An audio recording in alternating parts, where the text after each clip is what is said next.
Hey, what's up, everybody? This is Ricky Haro, the race director for Tartarus Backyard Ultra, and we are super stoked to put on the race for this year. For those of you that follow the Backyard Ultras, we are not a silver ticket for this year, but we are for 2026, and we are considered the last chance silver ticket to get onto that team. So if you're chasing that, and you think that you want to get on this course, which I would highly recommend that you do, um, come on out and try timing and get all of your logistics down for this particular course. Tartarus has been going on since 2019. It's one of the first races that started out in Laz's framework for the Backyard Ultras before it blew up in 2020. Our record distance right now was with Brady Winkles, who won the silver ticket in 2022 or 2023, I think. I can't remember which year that was. He ran it at 170.8 miles, and then Bo Shelby was the assist that year with 166 miles.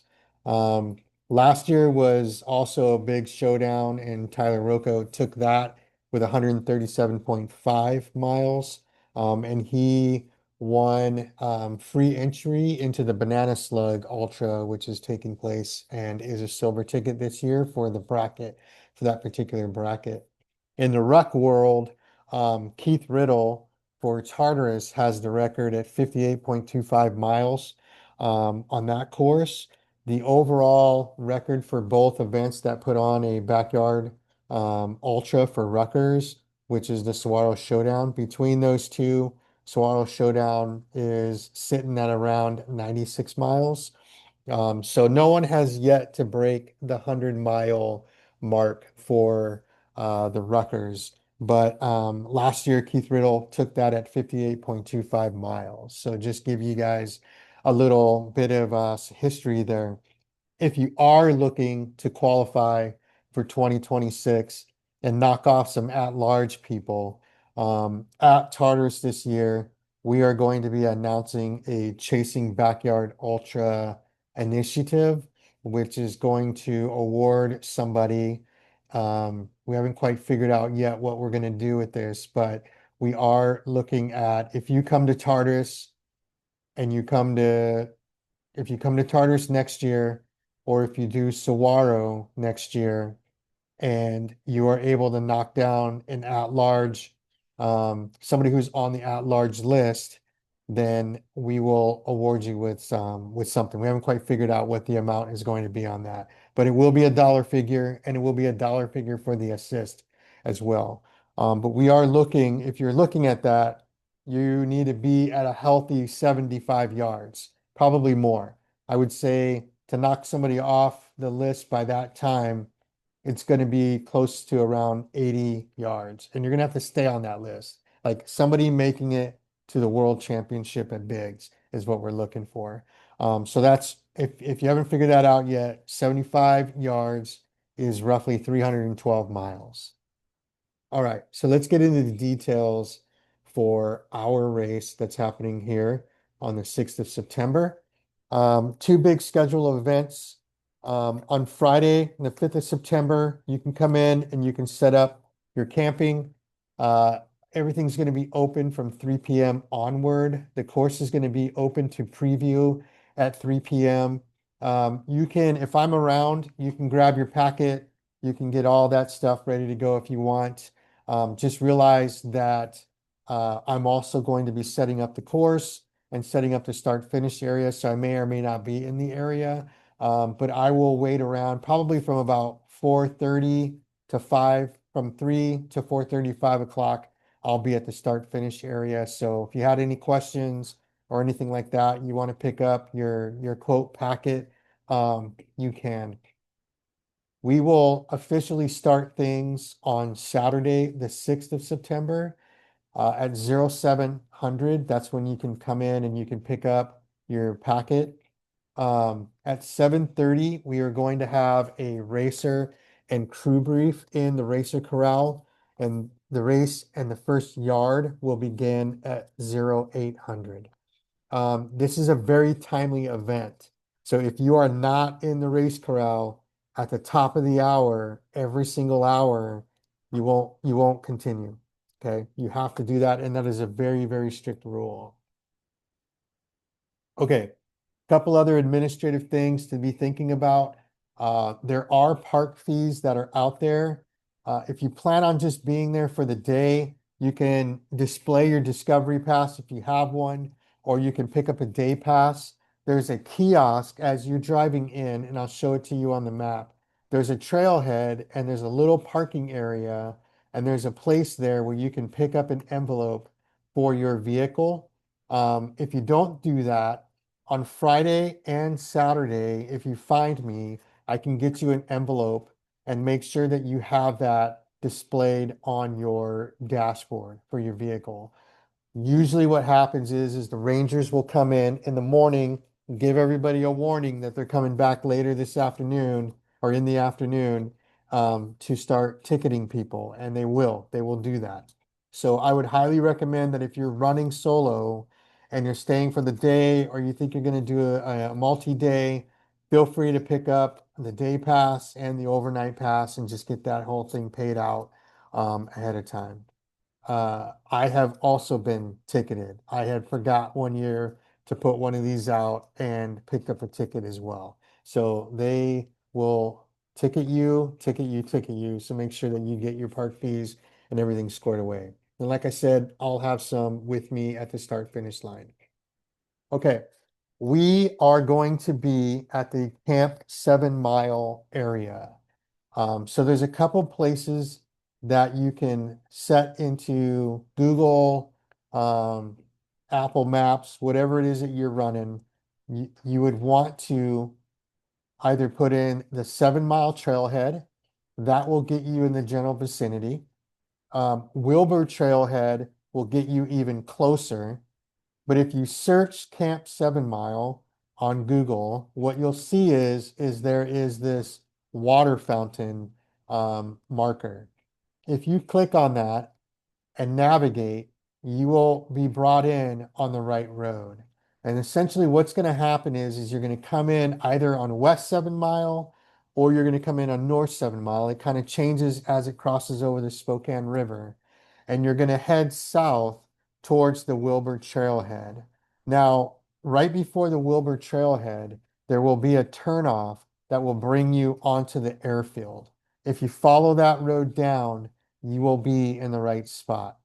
Um, I will have signs out that will basically be runners on road signs, and there'll be directionals that will get you to the right spot. So if you can get on the road that heads to Wilbur Trailhead, that's what you're looking for. And then right before Wilbur Trailhead, there's a turnoff on the right-hand side. There'll be an arrow directional going to it, and that's where you'll come in onto the airfield. That's really critical because that's where you're going to tell your crew. That's where you're going to tell family, friends, anybody that's coming out to watch. Okay. How everything is going to be set up is this lighter area. If you see, there's some brown boxes and there's a road that comes in from the right-hand side of the screen towards the treed area or that yellow box area. The water fountain area is that lightly covered dirt area that you're seeing on this image. You want to go past that right where these roads intersect and makes this little grassy triangular area. That's going to be the finish line for both the day and the night starts. The runner corral will be on the road that's kind of into the shady area. That runner corral area is going to be marked off with a bunch of markers. Only thing that goes inside of that area is going to be the crew tent areas.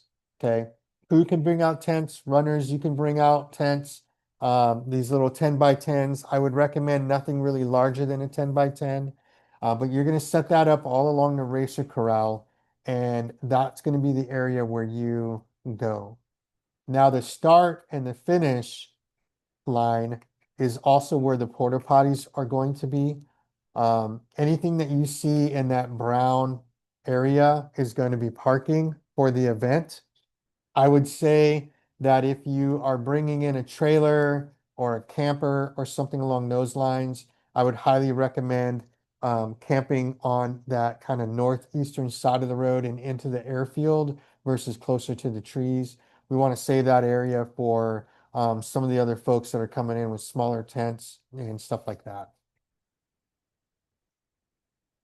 Okay, for backyard ultras, last person standing ROEs, this is going to go for both the runner and the rucker. The course is measured. You're probably going to get various distances that are set up in your GPSs, but we have specifically measured out this particular course to be for the runners 4 miles and 880 feet. So that comes out to be 4.1667. Okay. That is for the day loop. The night loop, or the night out and back, like we call it, will be the same thing. It'll be 4 miles, 880 feet. You'll run out, you'll tag that, and you'll turn around and return right back on the Centennial Trail, back into the park and the start finish area. For Rutgers, you are actually going to be at around a 2.35. That's measured out more. It's no longer 2.3 to 2.5. You might see on your GPSs closer to 2.5, but realize it's going to be sitting at around 2.35. So that is what your loop is going to look like. Our starting corral is measured to fit the field. It's going to be the same size the entire time of the event.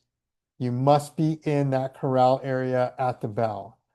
One thing that I will say is as runners and ruckers begin to drop from the event, what I highly recommend is that you just kind of move out and let the other active runners get closer to the race corral area if they're parked out and away. I would also highly recommend that this is a community thing, right? The whole goal is that at some point a rucker and a runner are going to merge. Two ruckers, two runners will emerge and continue to push each other as far as they can into this event. And so as you drop, I highly recommend coming in and still supporting those runners after you get rest and get fed and feel well enough to get back on and continue to help and give them support. As far as starts are concerned, we start at the top of the hour. So if we start at 8 o'clock, a new yard is going to begin, or a loop, what we call a loop, will begin at 8, 9, 10, 11, 12, 13, so on and so forth. Okay. I will give out a 3 minute, a 2 minute, and a 1 minute warning. And then I usually don't use a bell. I like to shout it out, but I will give you all some quick announcements in that 3, 2, 1 minute warning. And then at the top of the hour, everybody begins another loop. Okay. As far as when you're out there on the yards, with the exception of the restroom, you cannot leave the course until you're finished. Okay. So what does that necessarily mean? If you were to go off and grab aid from somebody who's out there on the course or anything like that, you can be disqualified. We don't want any competitors on the course. We don't want any personal aid out there during your yard. What you leave with is what you have to support yourself, and what you come back with is ultimately the same thing. There's no artificial aid. So what we're talking about here are things like walkie-talkies. We don't allow trekking poles out on the course. Anything along those lines are things that we would consider to be artificial aid, and we'll get into that a little bit more down the road. For slower runners, step off the side if you know someone's going to pass you. You shouldn't have that problem because during the day, everybody is running a loop. And then at night, we are on the Centennial Trail, which is literally like a road. It's a closed off road, and you're going to have plenty of space to pass runners, whether they're going inbound or outbound on that piece. So how we determine winners is the last person standing. That's it. Whether you're a rucker or a runner, we're working through that. Now, sometimes what will happen is you'll have this game of poker that's happening, and two racers will line up in the race corral and will force and will drop at the start of the race and will force that person to go out onto the course. So if that happens, the person that is out there has to complete that loop in order to win. If both ruckers or runners go out on that yard and the person times out, that person does not have to go out on another loop in order to do that. And there's some strategy around that too. If you're thinking about this and you start getting into that stage where you're the last two runners, it might be strategically good for you to not time out and to just get in and then false start at the top of the hour to make that person go out and potentially complete and get them to either not complete or complete the loop. There can be a no-winner scenario, and that would be in a situation like this where you force the runner out and the runner can't complete the loop in time. There is a no-winner scenario. Or in solidarity, two runners come in and they both time out, then there is no winner at that point. Okay, couple things here. Artificial aid, what we consider to be artificial aid are things like cooling vests, fans, things like that. Trekking poles, any kind of radio or SMSs that are happening between crew and runners. Those are all things that we consider to be artificial aid. For crews, I highly recommend that you are working within 1 to 3 people. And if you're looking to do this for the long haul, definitely be planning out your shifts. There's plenty of parking and there's plenty of camping space. We have that entire airfield reserved just for us. So you can find stuff in the trees, you can find stuff in the airfield. If you want to bring your family out with the trailer or the RV, you totally have plenty of space to do that. The only thing that we ask is that you keep it outside of the racer corral as well as the runner area. And the space that each runner has is going to be a roughly 10 by 10 area. Canopies are allowed. You can light up your space however you like. What I recommend is that we don't provide anything for this. We try to keep it as true as we can to the backyard ultra and the spirit and intent of a backyard ultra. So the only motivation that you're getting is the motivation that you bring to the start finish area. So if you have crew, plan on having them bring out funky lights and their own music and all of that stuff and have that kind of be the vibe for this particular race. All right. That is all that I have for you. I cannot wait to meet you all. We have more ruckers showing up this year than we do runners, which is really cool. And that's okay. It's a down year for the Backyard Ultra. The 2026 year is going to be probably a pretty big rocking area for Tartarus. But for this year, it's going to be exciting. I'm super stoked. I'm already catching up on my sleep to make this happen and we're going to be good to go. If you have any questions, feel free to email us. We'll try to get back to you as quickly as we can. And with that said, I will send out another email the probably next Wednesday just to let everybody know if there's any changes or anything along those lines. And if you have any special circumstances, things that you're concerned with, again, feel free to reach out to me and we'll get to racing. Other than that, we'll see y'all later.